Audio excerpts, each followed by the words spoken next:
Okay. Check, check, check.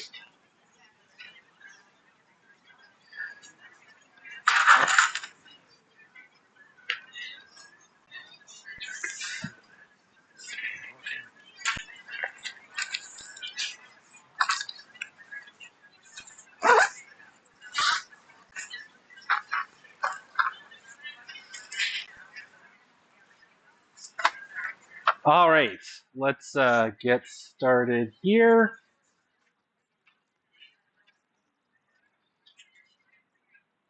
Okay. Lights. Okay, so I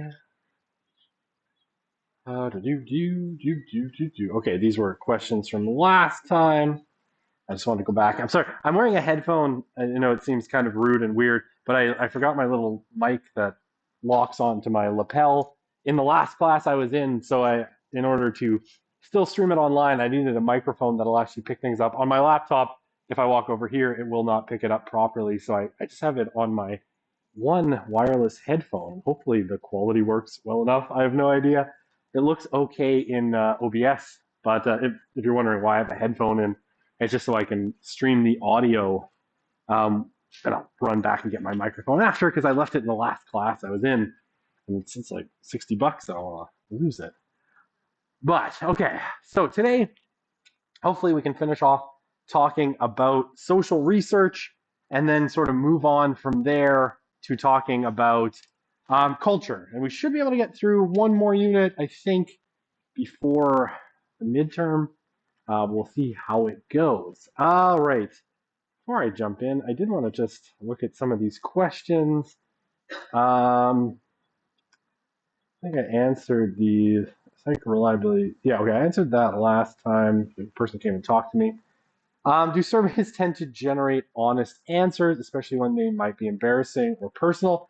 It depends. There is this principle called social desirability bias that does suggest that people tend to be somewhat less honest on surveys than they might be, especially if they think that they should be answering in a particular way, or B, yeah, it could be personal or embarrassing.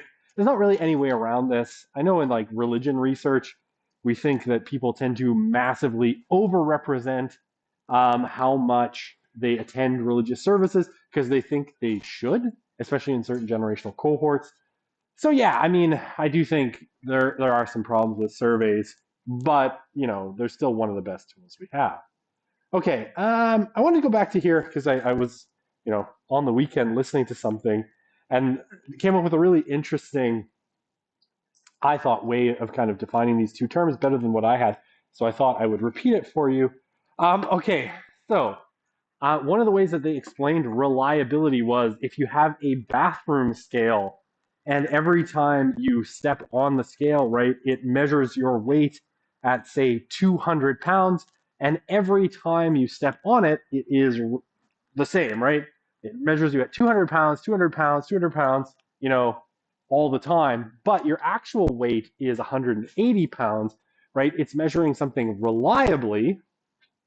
But when it comes to validity, it's not a valid measure because it's 20 pounds over, right? So it has reliability because you get the same result every single time, but it doesn't necessarily have validity because it's not measuring the thing correctly, right? It's 20 pounds over. So that was, I thought, an interesting way of explaining validity and reliability. Okay. Are there any things that sociologists aren't allowed to experiment on under any circumstances? I mean, anything that's going to cause harm to the subject. At this point, I mean, in the past, there certainly have been things that people have done that would have been unethical, right? That would have potentially caused harm. But as time has gone on and we've refined our research ethics principles, there shouldn't be any reason to cause, you know, harm to a subject. Right. So anything that's going to hurt them or could potentially traumatize them is not going to be allowed.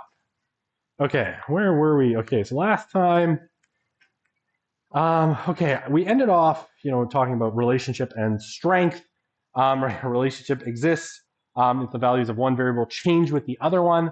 And the strength, we said, I said usually we measure it using a measure called Pearson's R in statistics, which puts it either at a perfect negative correlation between two variables, which would be expressed as -1, or a perfect positive correlation, which would be expressed as 1. Usually we find strengths between -1 and 1. So either positive 0.3 or negative 0.3 would be kind of positive and negative correlations. Okay. So determining the cause, right? When you see a change, you have an alteration in your independent variable, or the presumed cause in the cause and effect relationship, and your dependent variable, or the presumed effect in your cause and effect relationship. To establish whether an independent variable is actually the thing causing the change, you have to satisfy 3 criteria. The first one is the relationship test, right? It has to move, right? So when you have an alteration in your independent variable, you have to have a change in your dependent variable, right? If there's no change in the dependent variable, then there's no relationship, right? So if you're doing, say, statistical research and you want to know, whether people become more religious as they get older, right? What you would say is, okay, when I take a measure of age, let's say measure someone at 60 and someone at 30, are the people at 60 more religious than the people at 30? If they're the same, right, then there's no relationship between those variables. Okay, sequencing. So sequencing, basically, you have to have things happen in a particular order, right? So basically, the change in a dependent variable can't come before the change in your independent variable, right? So if you were to, say, look at the murder rate and ice cream sales, right? And your hypothesis is that basically as ice cream sales go up, murders go up. If your murders start to rise before ice cream sales start to rise, then you couldn't say that the sequencing is off, right?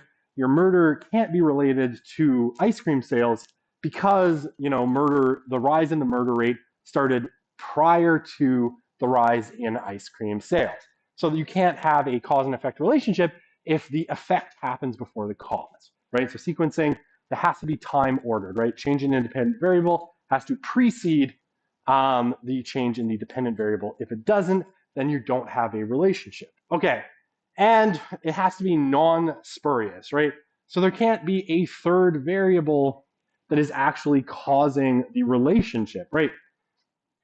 So in the very famous example, right, of ice cream sales being correlated to increase in the murder rate, what you have there is actually what's called a spurious relationship, because ice cream sales actually aren't the thing affecting the murder rate at all, right? It's actually heat, right? So when the temperature goes up, more people move outdoors, right? Less people are indoors, and you get 2 things. People buy more ice cream, right? Because it's hotter and they want to cool off and have a tasty frozen treat. And people are in common spaces more, right? They're outdoors more, so they're at more risk of being murdered because they are, physically outside. They're not in their houses. It's less likely, you're going to be murdered outside. So the murder rate goes up once the temperature goes up. But in this case, right, the link between ice cream sales and murders is spurious because it's a third variable driving that relationship, which is heat, right? So, how a spurious relationship occurs, right? A third or control variable is the one that is affecting the change in both the independent and dependent variables, right? So the independent and dependent variables are not actually related to each other, but they're related to this third kind of spurious variable. Okay, an authentic relationship occurs, right, when you have your independent variable causing the change in your dependent variable, right? So in the case of murders, right, it's if your independent variable is actually outside temperature, right? As outside temperature rises, you have a rise in the number of murders. That would be an authentic relationship because these, basically as the heat goes up, the murder rate goes up as well. Okay. Make sure everything makes sense there. Okay. All right, this is basically a repetition of what I said a couple seconds ago, right? A causal connection or a correlation exists between two variables when the variables systematically change together, right? A change in the independent variable leads to a change in the dependent variable. The independent variable changed before the observed changes in the dependent variable. Sequencing is correct, and the observed relationship is authentic, right? There isn't a third thing that's actually causing the change in that dependent variable. Okay. Okay. So kind of back to our basic. Okay. So off of quantitative methods, and now we're going to talk about qualitative methods. Okay. So qualitative methods, right? It's all about the quality of kind of human experiences, right? Rather than quantifying human experiences, like turning them into numbers, you're actually wanting to describe the qualities of human experiences, right? So they're used by sociologists to understand social phenomena using what's called an inductive approach, right? So rather than in quantitative research using a deductive approach, where you basically start with a hypothesis, you gather data, and then you test your hypothesis against the data. An inductive approach is a little bit different, and basically, typically in qualitative research, you start with a social phenomenon that interests you, and instead of having a hypothesis and then gathering data, you actually start first with gathering data, right? So you go out and you do some interviews or focus groups or ethnography or participant observation or something like that. And then, you kind of look at what you've got, right? You look at the information that you've gathered, and then from there, you try to come up with a hypothesis or an explanation for what you've observed, right? So basically, it goes like area of interest or research question, gather data, and then you come up with a hypothesis to try and understand it, right? So instead of, kind of coming at it and coming at a hypothesis to data to test, you go research question, gather data, create hypothesis from that, right? So that's basically what qualitative research looks like most of the time, right? You're trying to understand. Why is my daughter texting me? I'm tired. I want to go home. Aren't we all?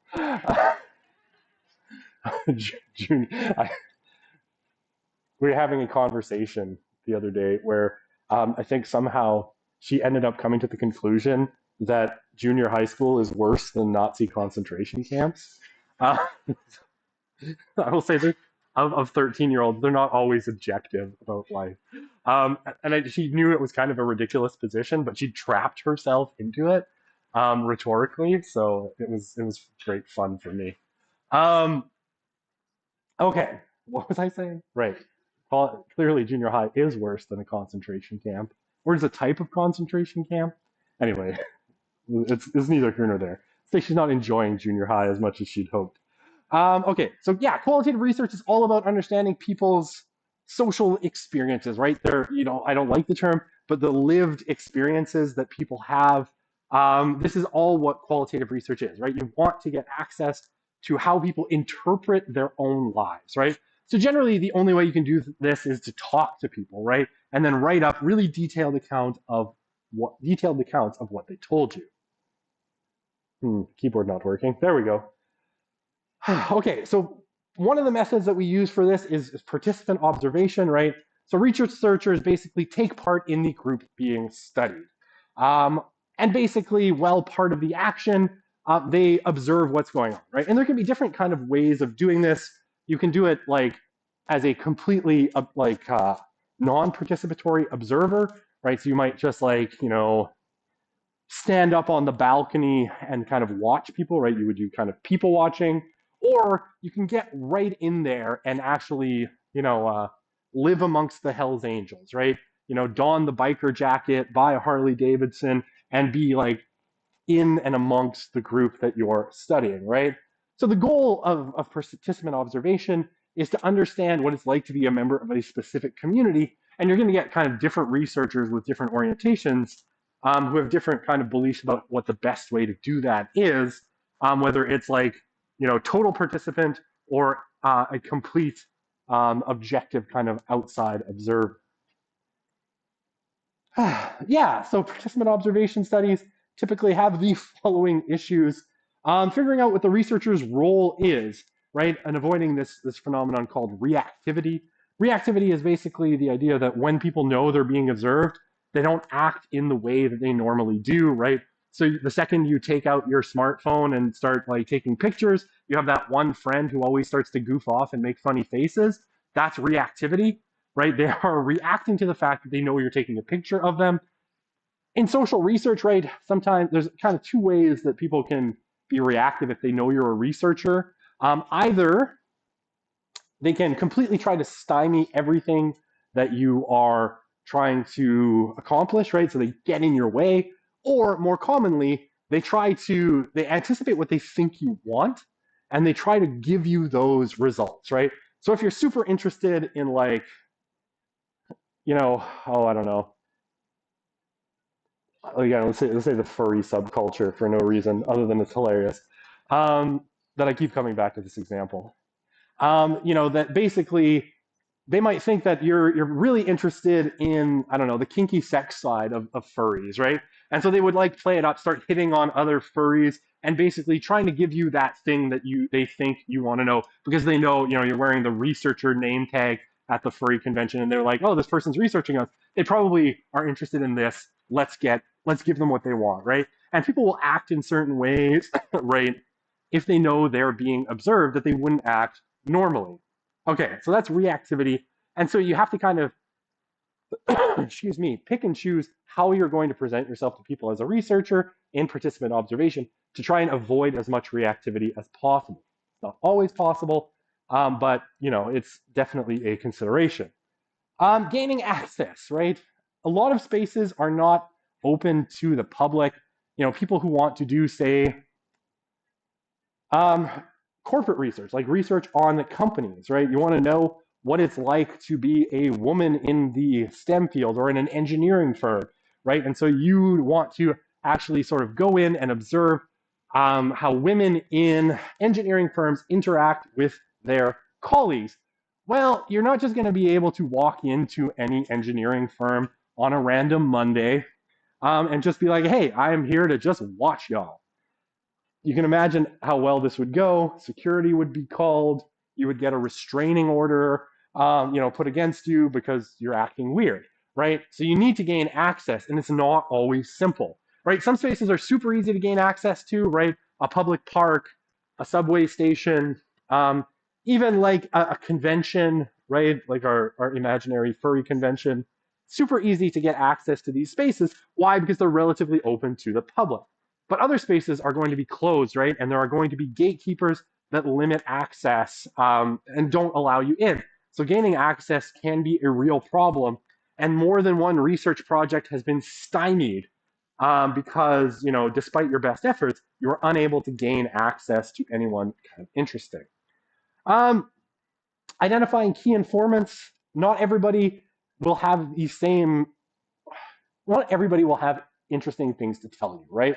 And so in a lot of cases, what you need to do is figure out who the most interesting people would be to talk to, who has the most insight into a particular, space, and where you actually want to put your attention, right? So say you're trying to study women in engineering firms, right? You probably want to talk to the female engineers, especially those at a kind of senior level, rather than say the receptionist, right? Assuming it's a woman. In this case, in my imaginary engineering firm, the receptionist is a woman, right? They're probably not going to have as much insight into what it's like to be a female engineer.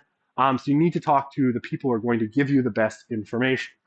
Okay, the next one that's super important, and the thing that people sometimes miss, is what's called assembling field notes. So field notes are basically a tool that these types of researchers use in order to basically avoid the pitfalls of memory, right? Because human memory is inherently very, very flexible. And so what we want to do is make sure that we take notes of what was happening when we did the research and our observations in the moment so that we can avoid the way our memories tend to rewrite themselves. And I'll give you an example. There's a very famous kind of social example that someone did. So September the 11th, 2001, right? There were terrorist attacks on New York City, right? On New York City and Washington, D.C. And basically a particularly enterprising professor that day had students write down, a one-page kind of reflection of what had happened that day, right? So just their account, what happened on September the 11th. I think it was done on September 12th, right? The next day after it. And he basically collected all of those, with people's names on it and put them in envelopes. And a year later, basically he had the people come back and read their own account of what had happened. And a not unsubstantial number of the people who read the accounts that they themselves had written said, I didn't write this. This isn't how I remember this happening.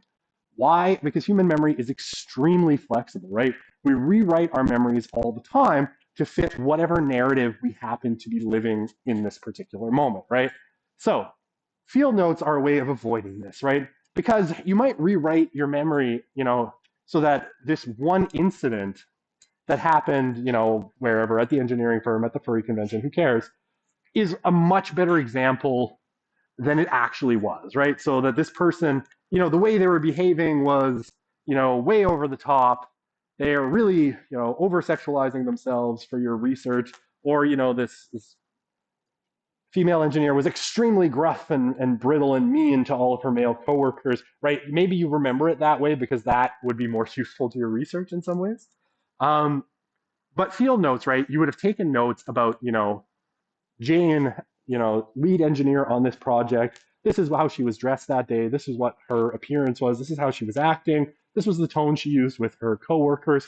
And you assemble these as soon as possible, right? So as close to the time where an event happened as possible, so that your memory doesn't have time to change, and so you can then refer back to those notes, so that you get the most contemporaneous account of what happened. And so it's always fun, right? Have people go back and read their field notes from 10 years ago and compare them to their memories of that event. And it's often quite different, right? Because our memory is constantly kind of being reworked inside our own brains. Okay. And the last thing, constructing a narrative, right? This is telling the story, right? So you write a rich account of these things, right? You put it in a research paper, a newspaper, a magazine article, a book, whatever it happens to be. What's the story? What's the so what? So you did this research on furries at the furry convention. Who cares? Why would anyone care about what you found? Well, this is the story of what I found, and this is why.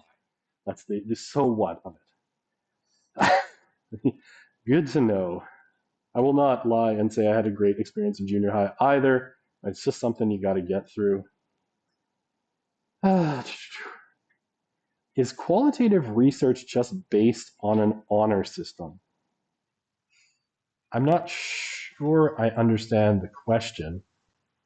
Also, I've been so Americanized in my spelling that I find the U in honor distressing. Not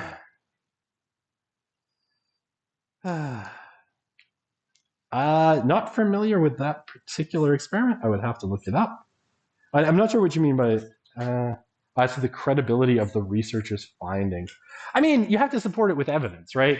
So, like, if you're doing qualitative research, right, you're quoting people's interviews, right? So, I mean, is it based on the honor system in that you're not making up your findings? Yes. Quantitative research in a lot of cases is actually also based on a similar kind of honor system. And we've had a few prominent cases recently, not in sociology, but in other, in some sociology adjacent fields, let's say, where people absolutely 100% made up their results. And, unless there's someone there who knows it and challenges it, sometimes it can be hard. I was just talking with my boss, who's a pretty important criminologist here, well, actually probably one of the top 10 prison researchers in the world. And she was saying that one of her former collaborators, who she had to stop working with, basically would just like openly make stuff up, right? That supported the narrative that she wanted to tell. So yeah, there's a bit of an honor system, and you can get called out if you falsify things, right? If your participants ever read something and were like, yeah, that's not what happened, and you could get in trouble and potentially lose your job. Okay, like I said, I don't know that particular experiment. Okay, how's the time? Okay. So, qualitative interviews. Qualitative interviews are probably, like, on the qualitative side, the most commonly used way of getting information, right? And this can have like a couple of different forms, right? So you can do one-on-one interviews, or sometimes you do group interviews, which are known as focus groups, right? They're basically the same idea. You're trying to get people to talk to you, and there's different reasons that you would use one or the other. I mean, I almost always, when I've done it, I do focus groups for budgetary reasons and time reasons, right? Focus groups are a lot more efficient. You get 5, 6 people in a room at once, discuss topics. You might not get as deep into the topic with them, but it's a lot faster than setting up individual interviews with, say, 20 people. You can get 2 focus groups done in a day, 2 groups of 6. You got 12 people. You can get through that a lot faster, potentially, than you could with, if you were going to interview for an hour or an hour and a half, 20 people, right? It would take a lot longer. Okay. There's 2 basic types of interviewing. Well, I guess 3. Well, let's say 3.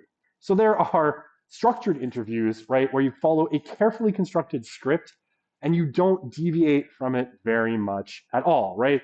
So, typically the person administering it just follows the script to the letter, might have some follow-up questions that are pre-designed, but mostly just like moves from topic to topic within the script.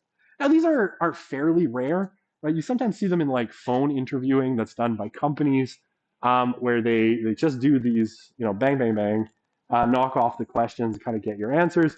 But they're not super helpful, I think, and not super commonly used. The most common one is a semi-structured interview, where basically you come in with a list of possible questions, which you then basically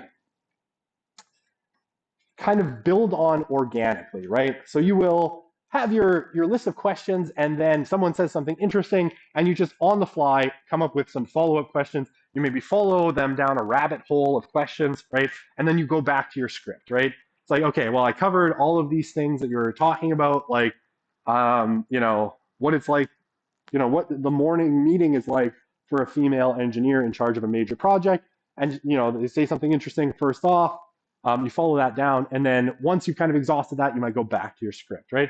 That's what's called semi-structured interviewing, right? You have a list of probably 10 to 20 questions, and then you ask follow-up questions as kind of things come up, right? It can be as simple as stuff like, oh, that's really interesting. Would you mind telling me more about that? It can be quite banal, but it works really well. You then also sometimes have unstructured interviews that are, you don't, again, see this as much because going into an interview with absolutely no prep is a particularly terrible idea. But I've seen a few people do it, right, where maybe, they encounter someone in a pretty organic space, right, that they weren't planning on interviewing. They don't have an interview script ready, but they just turn on the recording and basically like just start asking the person questions. It's more like honestly just like a conversation. Again, most times when you've recruited people and you're wanting to interview them because you think they have something interesting to tell you, you're not doing this kind of unstructured interviewing because you will have prepped at least to some degree. Okay, I know. We're almost, I think this is the last slide for, oh, it is too. All right, I think this is the last slide for social research, and then we'll move on to culture. Okay, so when we talk about kind of qualitative research in general, generally you kind of have cases and case studies, right? So basically, cases are individual units that you're kind of measuring, right? Or you're kind of trying to get access to and understand, right? So a case could be a person, a case could be a family, a case could be a club, a religious congregation, a city, a province, a country, right? An international organization. All of these are cases, basically, like things that you can examine and try to get an in-depth account of qualitatively, right? By talking to people involved with them. A case study, basically, once you have, cases, a case study is the rich description that you give of it, right? So you write up your kind of research and you give a really detailed look at this particular case, right? So that's what's called a case study, right? So the case is the unit of inquiry. The case study is the account you give of it. Hopefully that makes sense. All right, let me go back one more slide.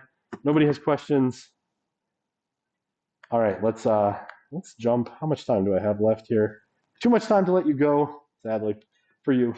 I don't mind. I'm ready. Um, let's jump into culture. Slides are up on eClass. Okay.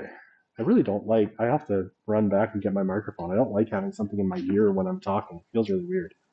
Okay, different Slido for this section because each new topic has a new kind of Q&A for it. All right, so let us. I'll give you half a sec. I'll drink some tea. Wet my whistle. All right, forward we go. Okay, so culture from a sociological perspective, what is it? Right, basically, culture is shared symbols and their definitions that people use to cooperate, right, to solve real world problems, right, to basically figure out how to live in the world, right, and basically, so from a social, and this I think would be a definition that we'd roughly share with, say, anthropology. Um, Basically, it's what allows human beings in a lot of cases to sort of work together, have common values, have common goals, and the like. When we talk about culture, we typically split it up into kind of two categories. You have high culture, typically the culture of the elites, and mass culture or popular culture, the culture of kind of the common person, right? And they're going to be slightly different because they reference slightly different things. Okay, culture is typically, in the social sciences and humanities, made up of symbols, right? So concrete things or abstract terms that represent something else. Culture being made up of these symbols that are shared amongst a whole bunch of people, right? So that we can all have kind of common conversations and all understand what the other person is talking about, right?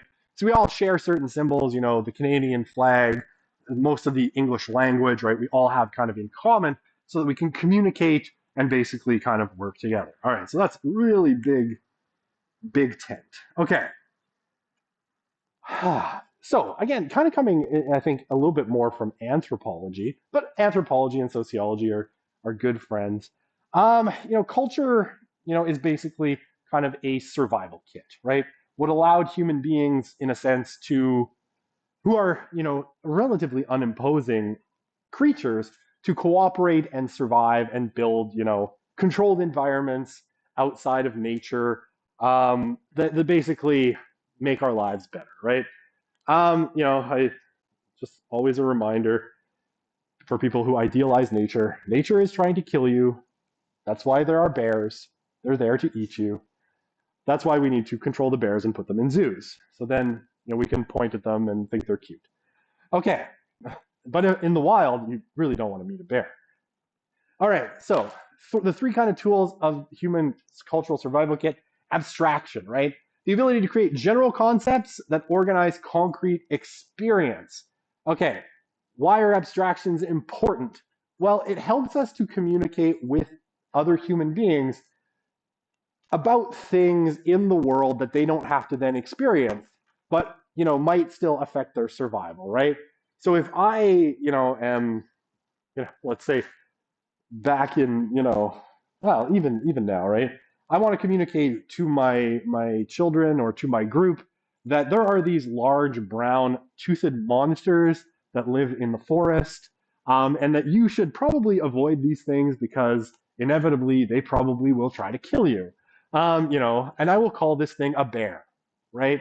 Or the orange and black stripy cat might look cute from a distance, but it will try to eat you. We call this a tiger, right? So I can describe to someone who's never seen a tiger, what a tiger is or what a bear is, in order that they may not, attempt to hunt it or capture it or pet it or something like that, right? With Canada geese, I can describe it to my daughter as a cobra chicken. Do not pet, do not make eye contact. And therefore she knows not to attempt to pet the cobra chicken.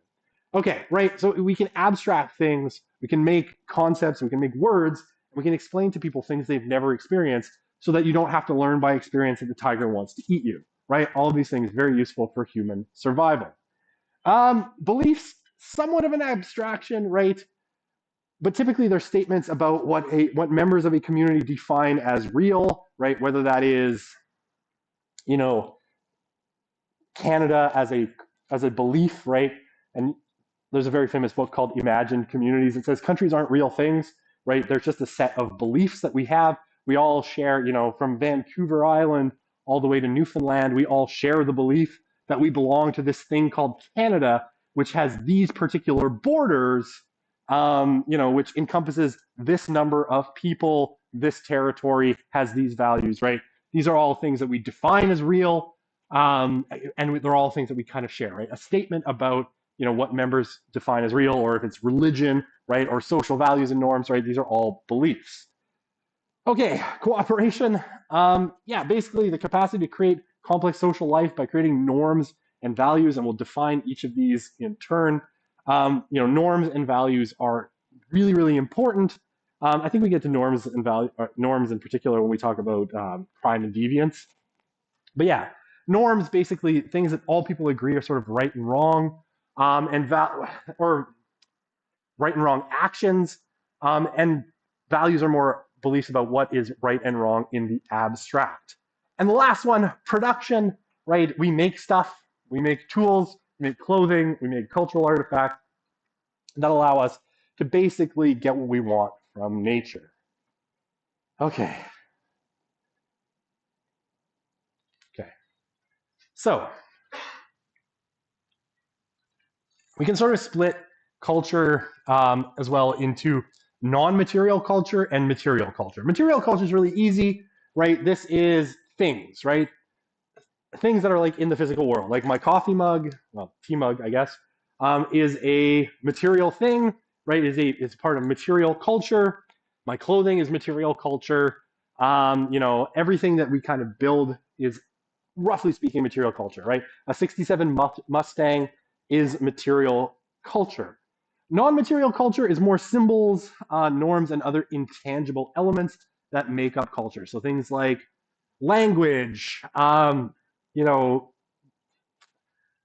language, phrases, symbols like religious symbols, but they can have material form. They also exist kind of in non-material form. Recipes, dances, ways of being in the world would all be sort of forms of non-material culture. Okay. No questions so far. All right. Social organization, right? So this is basically the organization or the ordering of kind of the life of human beings and the ordering of their social interactions, typically through some kind of institutions, right? There's cultural blueprints, and kind of as you move through institutional settings, right, there are rules for how you do things. So social organization is built into kind of social constructs, or these, what do they call them, social structures that we talked about at the beginning of the course. And this is a very fun, functionalist kind of way of understanding it, right? We have social structures, and our interactions with each other kind of move through these social structures.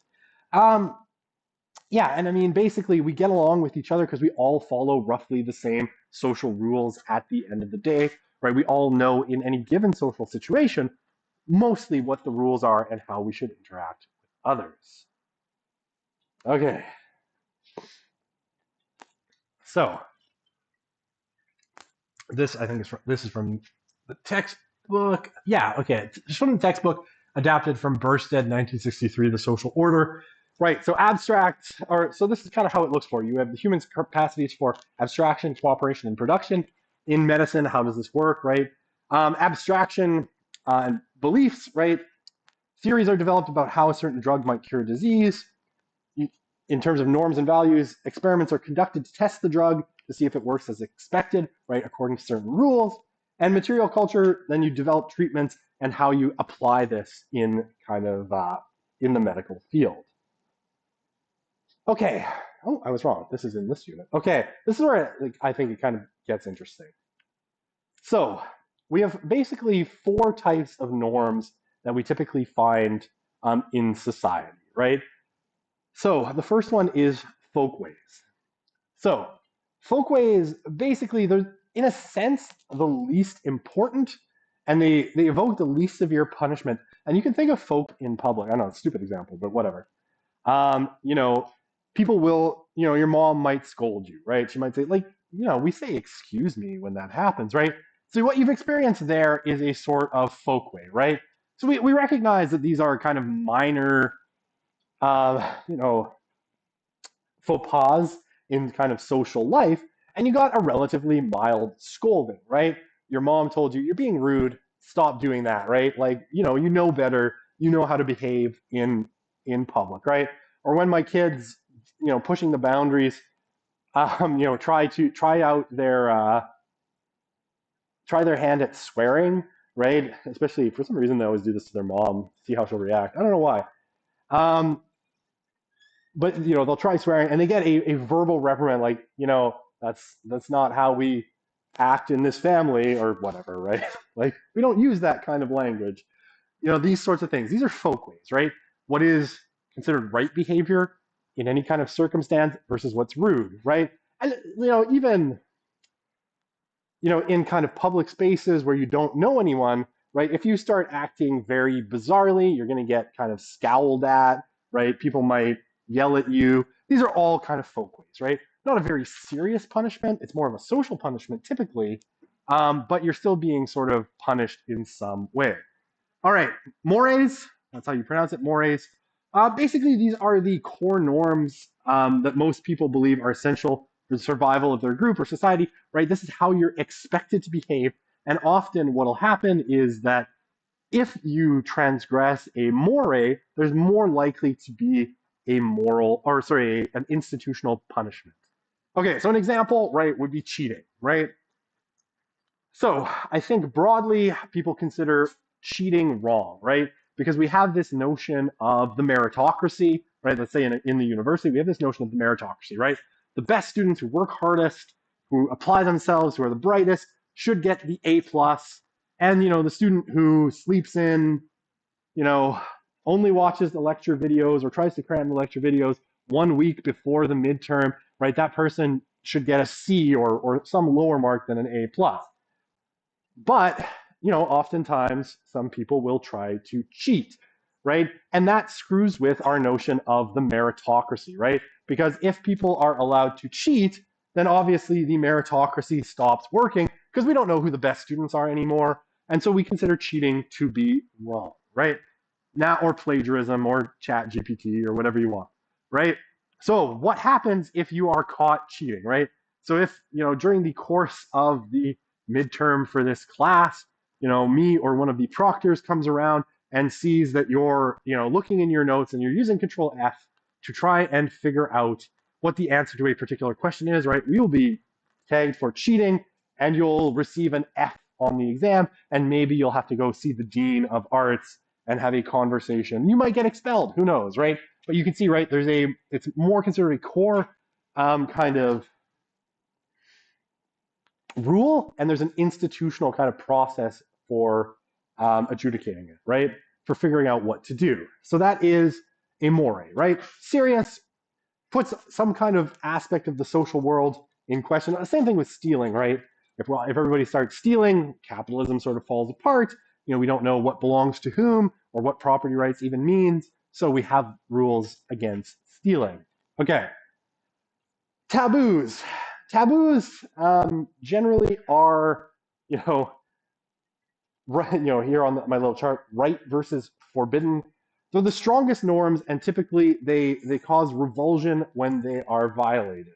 So, I mean, things like incest, right, would be considered, or pedophilia are considered taboos. So generally, you've encountered a taboo when the thought of someone doing that, sort of causes this visceral sort of reaction in you that kind of grosses you out, right? So saying, that you might sleep with one of your siblings, yuck.